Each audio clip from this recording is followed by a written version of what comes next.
Bismillahirrahmanirrahim. Assalamualaikum warahmatullahi wabarakatuh. Asbahna wa asbahal mulku lillah walhamdulillah la ilaha illallah wahdahu la syarikalah lahul mulku wa lahul hamdu wa huwa ala kulli syai'in qadir. Alhamdulillah nahmaduhu wa nasta'inuhu wa nastaghfiruh wa na'udzu billahi min syururi anfusina wa min sayyiati a'malina. May yahdihillahu fala mudilla lahu wa may yudlil fala hadiyalah. Asyhadu an la ilaha illallah wahdahu la syarikalah wa asyhadu anna Muhammadan abduhu wa rasuluh. Subhanaka la ilma lana illa ma 'allamtana innaka antal alimul hakim.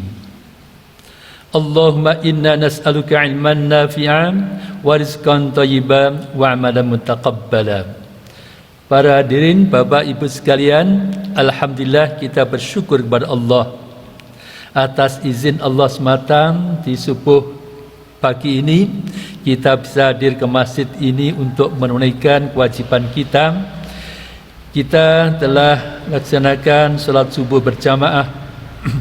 Mudah-mudahan diterima oleh Allah. Dan kita lanjutkan dengan kajian ilmu thalabil ilmi. Mudah-mudahan juga mendapatkan ridha Allah dan menambah ilmu, pengetahuan, dan wawasan dan ketakwaan kita kepada Allah. Secara khusus kita bersyukur, insyaAllah kita akan bertemu lagi dengan bulan yang kita tunggu-tunggu, bulan yang penuh berkah, penuh rahmat, bulan yang selalu dalam penantian kita. Untuk itu kita mempersiapkan memasuki bulan Ramadan itu dengan mengkaji tentang bagaimana Al-Quran dan hadis mensyariatkan tentang ibadah Ramadan itu. Para jamaah sekalian, pertama kita lihat bagaimana dalil-dalil apakah yang ada di dalam Al-Quran maupun Sunnah yang mewajibkan puasa Ramadan itu, sehingga walaupun kita sudah memahami, lebih memantapkan kita. Sebab dalam ibadah kita itu kita diperintahkan untuk imanan, benar-benar atas dasar iman, wa ikhtisaban, menghitung-hitung.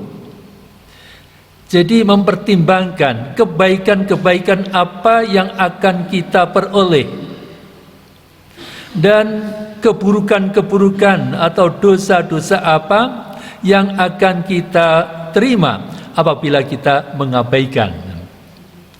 Para Bapak Ibu jamaah sekalian, dalam surah Al-Baqarah ayat 185 ini menerangkan tentang hadirnya bulan Ramadan, seperti apa bulan Ramadan itu, dan kewajiban, merupakan kewajiban kita untuk berpuasa apabila kita menyaksikan, menjumpai bulan Ramadan itu.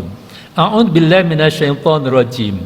Syahrul Ramadan alladzi unzila fihil Qur'an hudal linnasi wa bayyinatin minal huda wal furqan.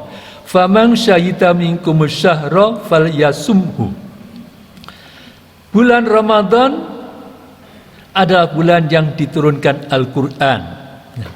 Nah, tentang bulan diturunkannya Al-Quran, bahwa Al-Quran itu diturunkan pada bulan Ramadan, ini ada beberapa teori. Ada beberapa teori tentang pemahamannya itu. Yang pertama, bahwa Al-Quran itu diturunkan oleh Allah ke Lauhul Mahfuz dalam bentuk lengkapnya.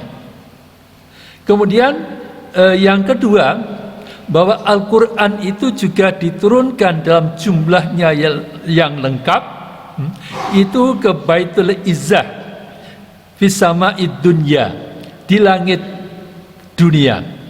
Nah, itulah yang dipersiapkan, kemudian diwahyukan kepada Nabi Muhammad melalui malaikat Jibril, diwahyukan kepada hati Nabi Muhammad. Artinya setelah disampaikan wahyu itu oleh malaikat Jibril, kemudian tertancap di dalam hati Nabi Muhammad. Nah itulah adapun pewahyuan kita memahami bahwa Nabi Muhammad SAW itu menerima wahyu itu tidak dalam jumlah yang lengkap Al-Quran itu, akan tapi secara berangsur-angsur selama 22 tahun lebih sekian. Para jamaah sekalian, itulah syahrul Ramadan alladzi unzila fihil Qur'an, bulan Ramadan yang diturunkan di dalamnya Al-Quran. Nah, apakah Al-Quran itu? Hudal linnas, sebagai petunjuk bagi manusia.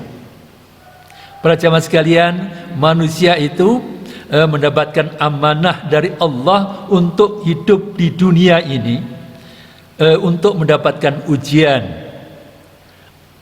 Dalam ujian itu Allah memberikan kemerdekaan untuk memilih. Barang siapa yang berkehendak silakan beriman. Faman syaa'a falyu'min wa man syaa'a falyakfur. Siapa yang berkehendak beriman silakan beriman. Artinya Allah sudah melengkapi hati manusia itu dengan nurani, dengan fitrahnya. Artinya fitrah keimanan, fitrah bertuhan.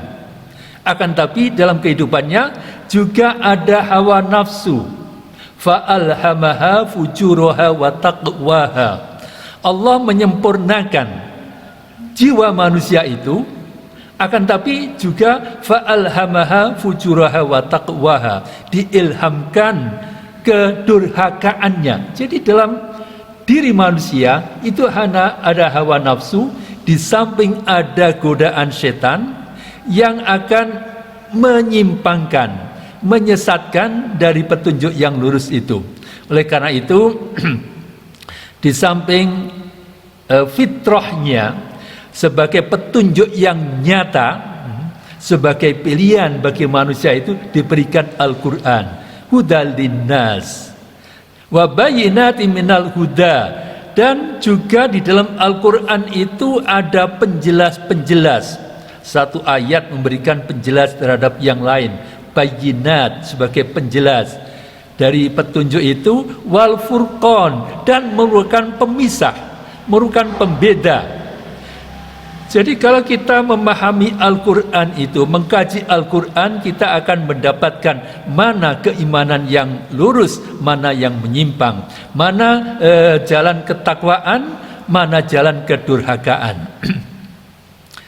Nah itu tentang diturunkannya Al-Quran pada bulan Ramadan, sehingga Ramadan menjadi bulan yang sangat istimewa, sehingga diperintahkan oleh Allah, faman syahida minkum syahra, barang siapa di antara kamu yang menyaksikan bulan itu. Menyaksikan artinya dia mengetahui, mendapati bahwa dia hadir pada bulan itu, falyasumhu, maka adalah ia berpuasa. Nah, ini merupakan kewajiban dasar diwajibkannya Al-Quran berpuasa pada bulan Ramadan. Tentu masih ada ayat-ayat lain, juga hadis-hadis yang lain yang menetapkan kewajiban itu. Itu dari Al-Quran, merupakan dalil kewajiban berpuasa. Dalam hadis disebutkan an Abdullah bin Umar an abihi qala Abdullah qala Rasulullah sallallahu alaihi wasallam, Rasulullah bersabda, bunyal islamu ala khamsin, Islam itu didirikan atas lima perkara. Apa 5 perkara itu? Syahadatil alla ilaha illallah wa anna muhammadan abduhu wa rasuluh. Yang pertama yaitu persaksian, bahwasanya manakala kita ingin berislam itu harus bersaksi, harus berkeyakinan bahwa tidak ada Tuhan yang berhak disembah kecuali Allah, dan bahwa Nabi Muhammad adalah hamba Allah dan Rasul-Nya. Nah, ini apabila kita tidak mengakui salah satu dari syahadat tauhid dan syahadat Rasul ini, maka tidak sempurna, bukan dikatakan sebagai seorang Muslim, yaitu harus bersaksi tidak ada sembahan melainkan Allah dan bersaksi mengakui bahwa Nabi Muhammad adalah hamba Allah dan Rasul-Nya. Hamba Allah dan Rasul-Nya artinya jangan sampai menyimpang bahwa Nabi Muhammad itu bukan hamba, mungkin ditingkatkan adalah Tuhan misalnya, tidak sampai itu. Wa iqamis shalah, menegakkan salat yang kedua, wa itaiz zakat, dan mengeluarkan zakat, wa hajjil baiti, dan berhaji, berkunjung ke tanah suci, melakukan ibadah haji, wa saumi Ramadan, dan berpuasa di bulan Ramadan. Nah, ini juga merupakan dasar dalil tentang wajibnya berpuasa. Kalau hadis ini menetapkan rukun Islam, berarti kelima-limanya itu merupakan kewajiban bagi semua muslim, dan untuk ibadah haji itu dikhususkan bagi yang berpuasa, bagi yang mampu. Ini hadis yang lebih panjang, saya bacakan terjemahnya dari Talhah bin Ubaidillah.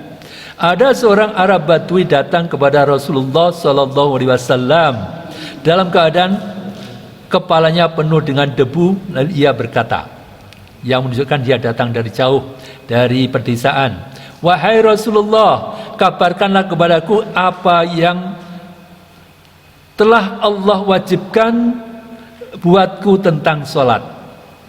Jadi sahabat itu, ya seorang yang datang dari jauh itu datang ke Madinah bertanya kepada Nabi tentang kewajiban sholat itu, sholat apa yang diwajibkan kepada kita.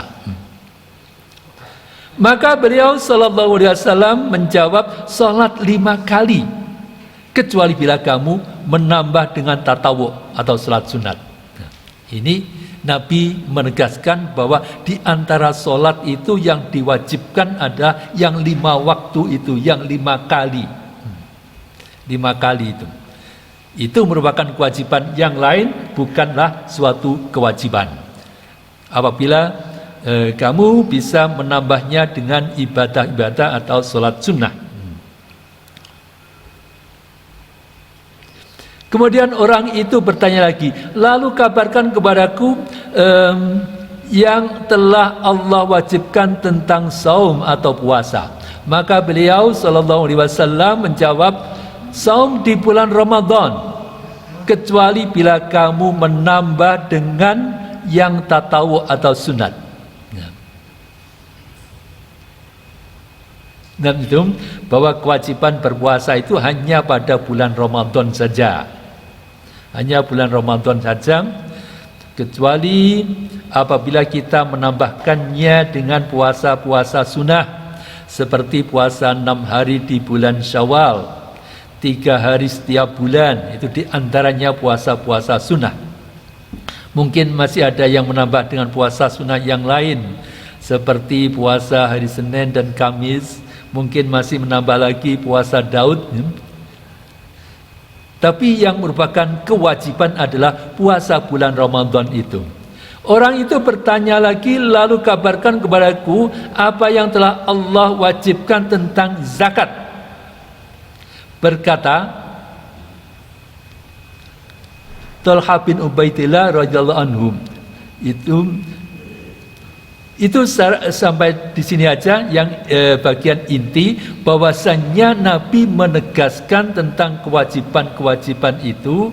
Kalau tentang sholat yang 5 waktu itu saja, sedangkan yang tentang puasa itu adalah puasa Ramadan. Ini menunjukkan wajibnya puasa Ramadan itu. Para Bapak Ibu jamaah sekalian, tentang iman sebagai landasan ibadah puasa dan semua amal kita, Itu memang sudah merupakan suatu ketetapan bahwa orang melakukan kebaikan-kebaikan, amal soleh, mungkin memang tindakannya, perbuatannya itu seperti dia banyak mengeluarkan kegiatan-kegiatan sosial, membantu orang, ataupun kebaikan-kebaikan, segala macam kebaikan. Tapi semuanya itu harus didasarkan kepada iman. Harus berdasarkan kepada iman. Tanpa adanya iman, termasuk iman itu adalah seperti dalam rukun Islam tadi, bersaksi, yaitu syahadat tauhid dan syahadat rasul. Apabila tidak ada itu, maka itu belum dikatakan sebagai beriman.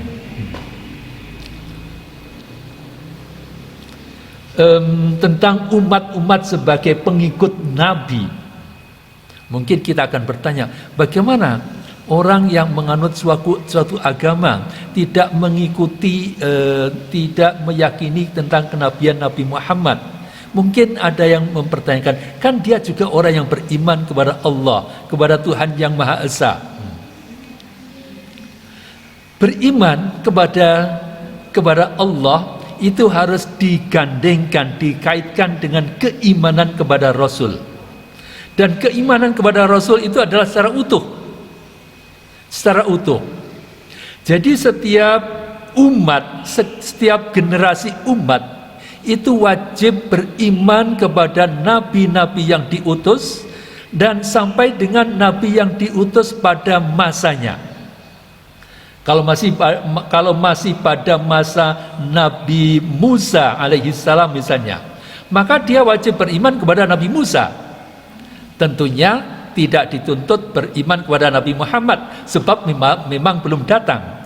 Akan tapi pada saat kita ini, semuanya kita ini adalah umat Nabi Muhammad, maka wajib bagi setiap manusia itu, apabila dia ingin menjadi orang yang benar-benar beriman kepada Allah dan beriman kepada Nabi Muhammad sallallahu alaihi wasallam. Itulah keimanan. Nah, bahwa iman itu menjadi dasar setiap amal perbuatan kita itu banyak diungkapkan baik di dalam Al-Quran maupun di dalam hadis Nabi. Wa may ya'mal minas solihati min dzakarin aw unsa wa huwa mu'minun fa ulaika yadkhulunal jannata wa la yuzlamuna naqira. Monggo Bapak Ibu sambil diminum, silakan. Ya. Saya juga biar tidak sering. Bismillah.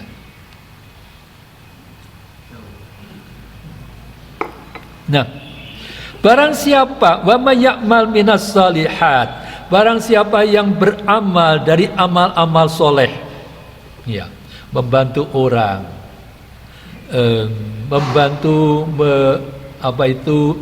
memperbaiki fasilitas-fasilitas umum, membangun jalan dan sebagainya, segala macam kebaikan sosial. Wa may ya'mal minas shalihat, barang siapa melakukan amal-amal soleh, amal kebaikan, min dzakarin au unsa, laki-laki ataupun perempuan. Nah, ini menegaskan bahwa laki-laki perempuan itu mempunyai hak yang sama di dalam hal melakukan amal soleh dan mendapatkan pahala dari Allah.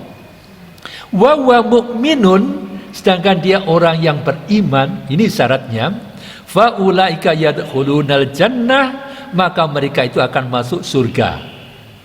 Wala yudlamuna naqira, dan tidak dianiaya, tidak dizalimi walaupun sedikit.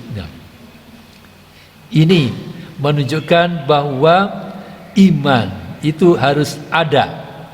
Jadi kalau kita melakukan suatu amal itu harus ada iman, dan iman itu sebelum kita melakukan amal itu harus diwujudkan dalam niat kita, bahwa niat kita itu karena Allah, mengharapkan ridha Allah.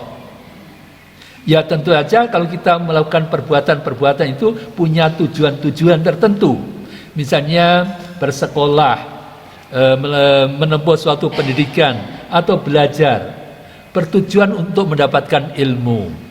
Boleh kita ada tujuan-tujuan selama tujuan itu adalah tujuan yang benar. Supaya mendapat keterampilan, mendapatkan kecakapan hidup, supaya bisa hidup mandiri. Itu tujuan-tujuan yang tidak bertentangan. Nah, itu masih dalam dalam kategori karena Allah, mendapatkan ridha Allah. Tapi kalau tujuan itu bertentangan, ya, misalnya supaya, jadi ada dasar kesombongan misalnya, supaya dihormati orang, supaya bisa mendapatkan pengaruh, supaya bisa mendebat ya seseorang, ya, dan seterusnya. Setiap tujuan yang bertentangan itu berarti bukan karena Allah. Nah, ini bahwa setiap amal perbuatan itu atas dasar iman. Nah, kemudian dalam ayat lain, walladzina kafaru, adapun orang yang kafir. Tadi kan harus beriman. Bagaimana kalau orang kafir? Walladzina kafaru a'maluhum kasarabin biqi'atin yahsabuhu dhamma'u ma'an hatta idza ja'ahu lam yajidhu syai'a wa wajadallaha indahu fa waffahu hisabahu wallahu sari'ul hisab. Dan orang-orang yang kafir, bagaimana orang yang kafir itu? Amal-amal mereka adalah laksana fata morgana, seperti fata morgana di tanah yang datar. Jadi kalau di tanah yang datar, di kejauhan itu karena sinar matahari terlihat seolah-olah ada air. Nah, itulah ibaratnya orang yang telah melakukan kebaikan-kebaikan di dunia ini, itu memandang dia akan mendapatkan pahala di akhirat nanti. Akan tapi dia bukan orang yang beriman. Maka diibaratkan dia melihat air di kejauhan, tapi setelah didatangi ternyata tidak apa-apa, tidak ada apa-apa. Disangka air oleh orang yang dahaga, tetapi bila didatangi air itu tidak ada. Dia tidak mendapatinya sesuatu apapun, dan didapatinya ketetapan Allah di sisinya. Lalu Allah memberikan kepadanya perhitungan amal-amalnya dengan cukup, dan Allah adalah sangat cepat perhitungannya. Keterangannya, orang kafir karena amal-amal mereka tidak didasarkan atas iman, tidaklah mendapatkan balasan. Balasan dari Tuhan di akhirat, tidak mendapatkan balasan dari Tuhan di akhirat, walaupun di dunia mereka mengira akan mendapatkan balasan atas amal mereka itu. Itulah seperti fata morgana. Kemudian dalam hadis Abu Hurairah bahwa Rasulullah SAW bersabda, "Man shoma Ramadhana imanan wa ihtisaban, ghufira lahu ma taqaddama min dambihi." Siapa yang berpuasa pada bulan Ramadan dengan iman, lagi-lagi atas dasar iman, wa ihtisaban, dan menghitung-hitung, berpengharapan kepada Allah, berharap atas pahala, atas ridha dari Allah, ghufira lahu ma taqaddama min dambih, diampuni baginya apa yang telah berlalu dari dosanya. Wa man qama lailatal qadri, barang siapa berdiri melakukan salat malam Lailatul Qadar, imanan wa ihtisaban, dan atas dasar iman dan pengharapan pada Allah, ghufira lahu ma taqaddama min dambi, diampuni dosa-dosanya yang telah lalu. Itulah bahwasanya semua amal itu harus atas dasar iman.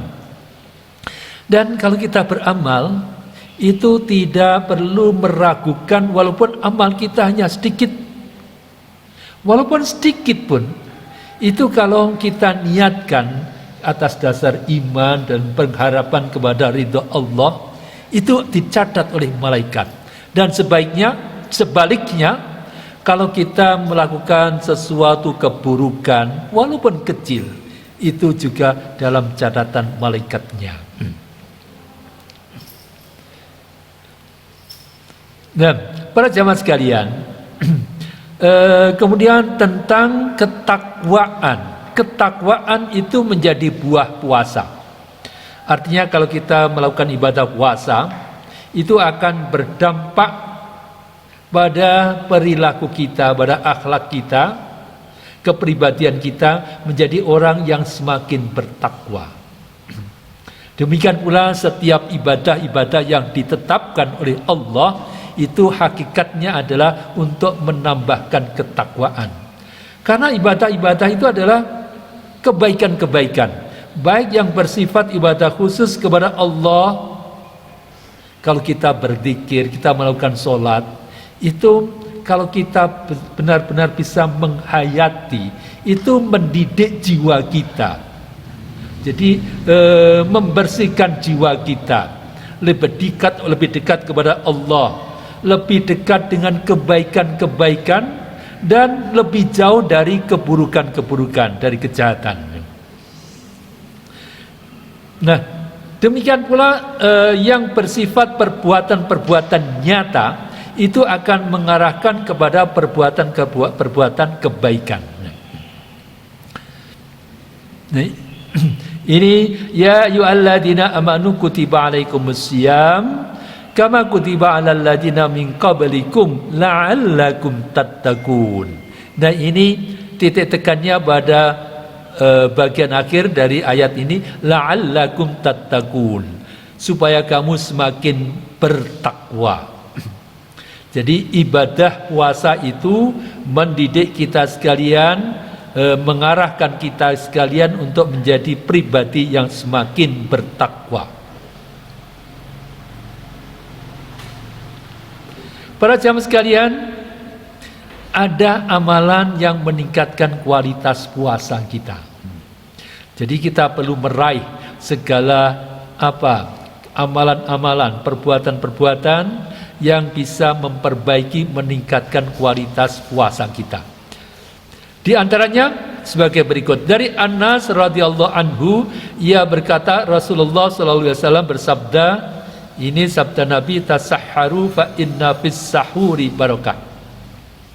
Bersahurlah kamu sekalian, karena sungguh di dalam sahur itu ada berkah. Dalam sahur itu ada berkah. Para jamaah sekalian, sahur itu adalah istilah untuk waktu sebenarnya. Untuk waktu, yakni waktu sepertiga malam itu disebut dengan waktu sahar. Bentuk jamaknya adalah ashar, waktu-waktu sahur, waktu-waktu sahar. Nah, tasahharu, bersahurlah kamu sekalian ini dalam arti ya mempersiapkan puasa itu dengan makan. Tapi selain itu juga ada ibadah-ibadah yang lain, berzikir, membaca Al-Quran, beristighfar. Nah, ini yang perlu kita isikan dalam waktu sahar itu. Jadi kalau kita bangun itu ada waktu, hendaknya cukup waktu yang kita gunakan, misalnya aja untuk melakukan sholat, apakah sholat sunnah mutlak ataupun sholat sunnah tahajud, dan witir kalau belum witir, dan berzikir dan beristighfar, terutama dengan istighfar. Sebab disebutkan dalam suatu ayat, wal mustaghfirina bil ashar, dan mereka orang-orang yang benar dekat kepada Allah itu selalu beristighfar, banyak beristighfar di waktu-waktu sahar itu, sepertiga malam. Nah, itulah yang perlu kita isikan di dalam mengisi waktu sahar itu. Mempersiapkan diri dengan makan untuk berpuasa dan berniat, membersihkan niat kita benar-benar karena Allah, karena keimanan dan karena Allah. Tasahharu, bersahurlah kamu sekalian dengan makan, dengan beristighfar. Fa inna fis sahur, sungguh di dalam sahur itu ada berkah. Yaitu ada sebagian orang yang ini merasa sudah kuat, ya. Jadi sebelum tidur itu makan dulu aja, nanti tidak usah bangun. Ya. Itu suatu tindakan yang kurang tepat, kurang tepat. Dari Sahal bin Sa'ad bahwa Rasulullah SAW bersabda, la yazalun nasu bi khairin ma ajilul fitra. Senantiasa manusia itu dalam kebaikan selama dia itu menyegerakan berbuka. Jadi mengakhirkan sahur dan menyegerakan berbuka. Yang dimaksud mengakhirkan sahur itu ya artinya sudah masuk waktu sahar itu, sudah masuk waktu sepertiga malam, bukan masih jam 12. Apalagi sebelum tidur ya makan sekali aja, nanti tidak usah bangun, tidak usah sahur. Ini saya yang salah. Dan menyegerakan berbuka, takjil. Sabda Nabi itu menyegerakan berbuka. Seseorang itu senantiasa dalam kebaikan selama dia menyegerakan berbuka. Nah, ini merupakan kebaikan amal yang meningkatkan kualitas puasa kita. Dari Ibnu Abbas radhiyallahu anhuma. Jadi kadang-kadang kita menyebutnya radhiyallahu anhu, kadang-kadang wa radhiyallahu anhuma. Nah, karena di sini disebutkan dua nama, Ibnu Abbas, putranya Abbas, jadi Abdullah dan bapaknya dan Abbas, dan kedua-duanya sudah masuk Islam, sehingga di sini sebutannya doanya adalah radhiyallahu anhuma. Semoga Allah meridhoi mereka berdua. Jadi kadang-kadang kalau radhiyallahu anhu an Ali bin Abi Thalib radhiyallahu anhu atau karramallahu wajhah, bukan radhiyallahu anhuma, karena Abi Thalib itu belum masuk Islam sampai meninggal dunia, itu istilahnya. Nah,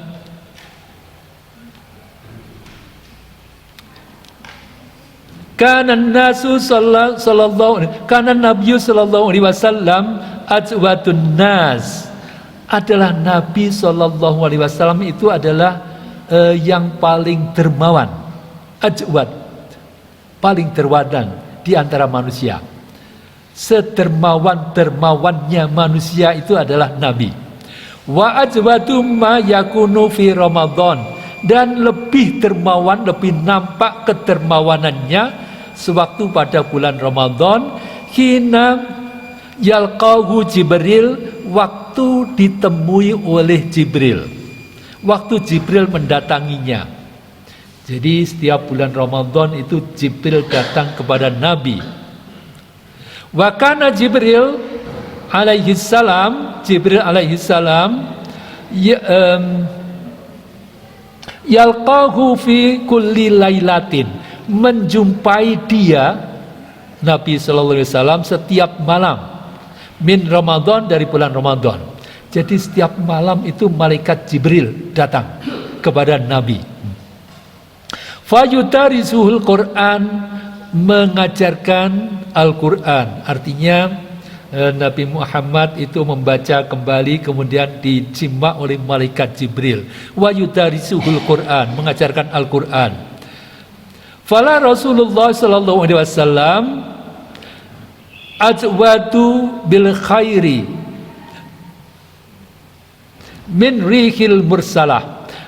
Kemudian maka sungguh Nabi sallallahu alaihi wasallam itu menjadi lebih dermawan daripada berhembusnya angin. Sungguh Rasulullah SAW ketika ditandangi Jibril itu, kedermawanannya jauh melebihi daripada angin yang berhembus. Itu ibaratnya, ibarat yang angin berhembus itu kan terus, Nah, itu kedermawanan Nabi itu juga terus menerus. Dermawan itu dalam arti suka bersedekah secara terus menerus, tidak membatasi. Tadi pagi sudah bersedekah, tidak perlu lagi.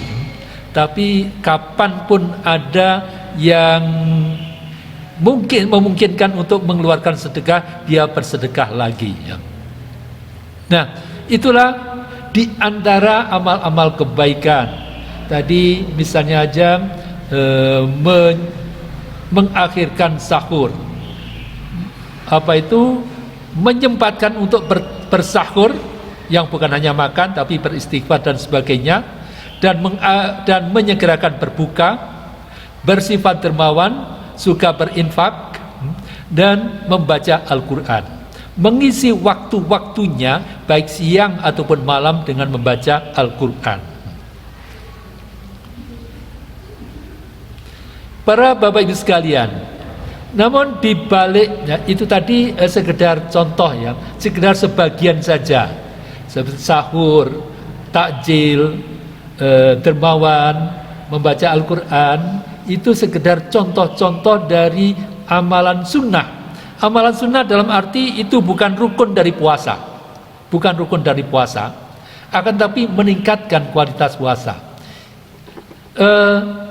Dikatakan itu tadi sekedar contoh, tapi masih banyak yang lain. Artinya segala kebaikan-kebaikan, apakah itu berupa ibadah khusus, berzikir, sholat, nah, itu ibadah khusus, ataupun ibadah-ibadah sosial, membantu orang, menolong orang yang membutuhkan bantuan, ya, menyingkirkan atau memperbaiki sesuatu, memperbaiki jalan, menyingkirkan halangan, membersihkan jalan. Segala kebaikan-kebaikan itu termasuk amal soleh yang meningkatkan, semuanya ditingkatkan pahalanya. Tapi sebaliknya keburukan-keburukan yang dilakukan, ya, itu akan merusak nilai puasa kita. Nah,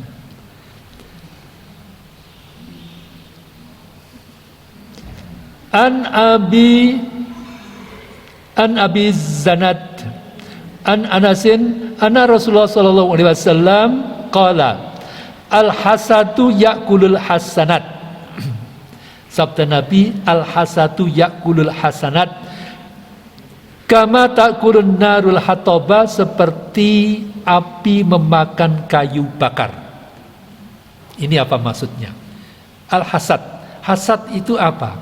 Hasad itu adalah perasaan hati, rasa hati yang benci, yang tidak senang apabila orang lain mendapatkan kenikmatan. Dan hasad itu kemudian yang tersimpan di dalam hati itu bisa keluar dalam wujud tindakan-tindakan. Tindakan mungkin setidaknya ghibah, ngerasani, atau upaya-upaya bagaimana supaya kenikmatan itu hilang dari dia. Nah, itulah kedengkian. Nah, kedengkian itu diibaratkan oleh Nabi seperti api yang memakan kayu bakar.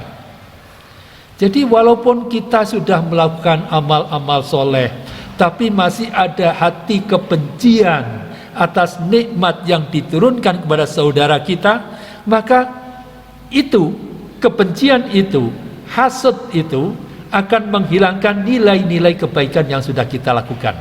Diibaratkan oleh Nabi seperti api memakan kayu bakar. Kayu bakar itu bisa habis menjadi abu, seperti hanya kebaikan kita bisa habis dimakan oleh kedengkian kita.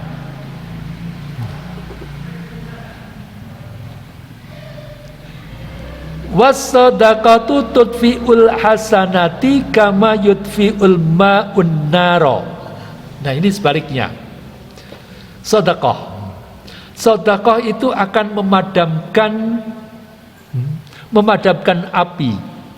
Was-sadaqatu tudfi'ul ya, khati'ati. Sedekah itu akan menutupi, akan menghapuskan keburukan-keburukan. Jadi kalau orang melakukan keburukan, sedikit keburukan, kemudian langsung diikuti dengan sedekah, maka diibaratkan sedekah itu seperti air yang akan memadamkan api. Wasadaqatu tadfi'ul khati'ati kama yudfi'un ma'u an-nara.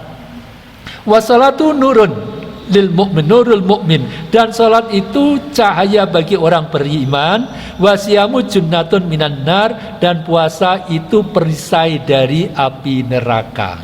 Nah ini, jadi hadis ini mengemukakan keburukan, yaitu kedengkian, mengemukakan kebaikan, yaitu sedekah, salat, dan puasa. Sedekah itu akan menutup keburukan-keburukan. Salat itu merupakan cahaya bagi orang beriman. Bagaimana salat cahaya bagi orang yang beriman? Salat yang dilakukan dengan baik, dengan kekhusyuan, itu akan mendidik kepribadiannya sehingga menjauhkan dari perbuatan keji dan tercela. Itu menjadi cahaya bagi orang yang beriman. Wasyamu junnatun minan nar. Puasa itu adalah perisai dari neraka. Ya, itu diantara keutamaan berpuasa, itu menjadi perisai, baik perisai dari keburukan-keburukan di dunia dan perisai dari siksa api neraka. Para Bapak Ibu sekalian, itu masih banyak sebenarnya, tapi sementara itu dulu.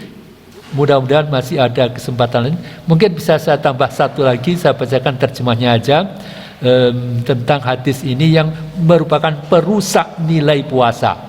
Perusak nilai puasa.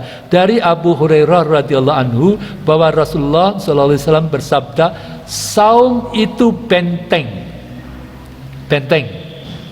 dari siksa neraka, benteng dari keburukan. Maka orang yang melaksanakannya jangan berbuat kotor. Nah, ini berbuat kotor mungkin kata-kata, perbuatan-perbuatan, tindakan-tindakan yang mendekatkan pada perbuatan porno, perbuatan yang mendekatkan perbuatan porno itu ya, dan keburukan-keburukan yang lain. Dan jangan pula berbuat bodoh. Berbuat bodoh artinya tindakannya itu bertentangan dengan syariat Allah, baik terkait dengan manusia ataupun kedurhakaan kepada Allah secara langsung. Dia menzalimi orang, dia berkhianat, dia menipu, dia berbohong, berbuat bodoh. Apabila ada orang yang mengajaknya berkelahi atau menghinanya, maka katakan aku sedang puasa. Ia mengulanginya ucapan itu 2 kali. Demi zat yang jiwaku berada di tangannya, kata Nabi, artinya demi Allah, sungguh bau mulut orang yang sedang saum itu lebih harum di sisi Allah Ta'ala daripada harumnya minyak misik, karena dia meninggalkan makanannya, minumannya, nafsu syahwatnya karena aku.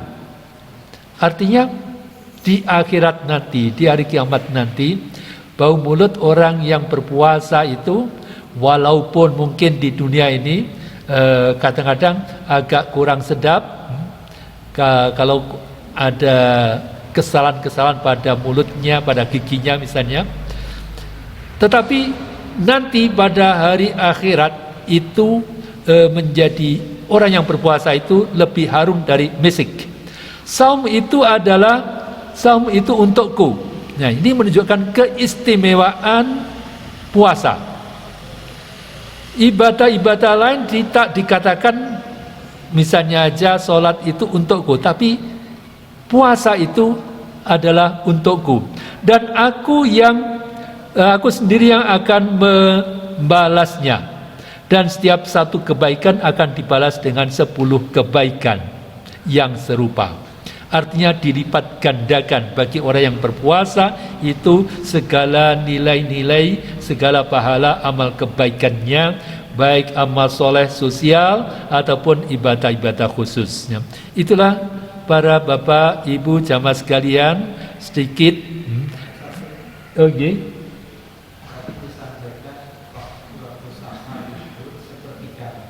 Iya.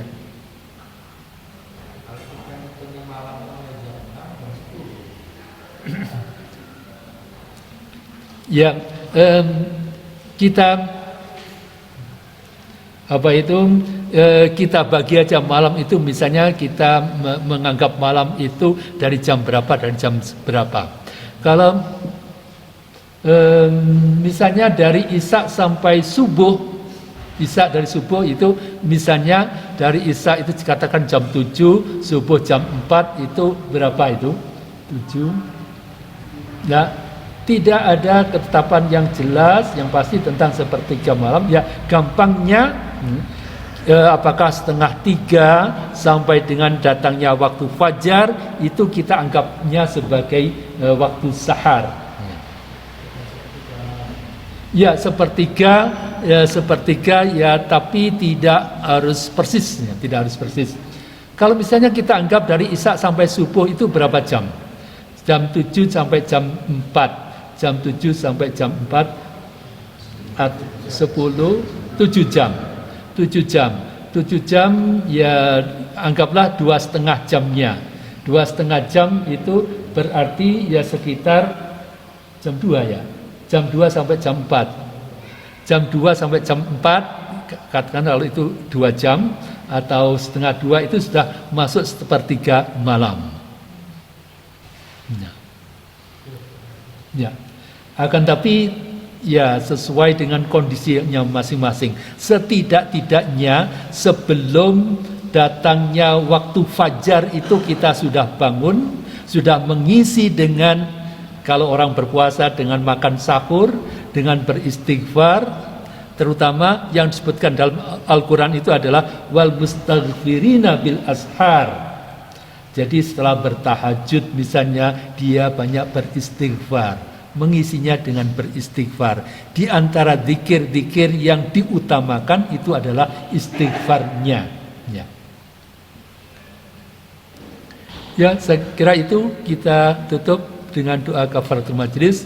Mudah-mudahan mendapatkan ridha dari Allah. Subhanakallahumma bihamdika asyhadu an la ilaha illa anta astaghfiruka wa atubu ilaik. Assalamualaikum warahmatullahi wabarakatuh.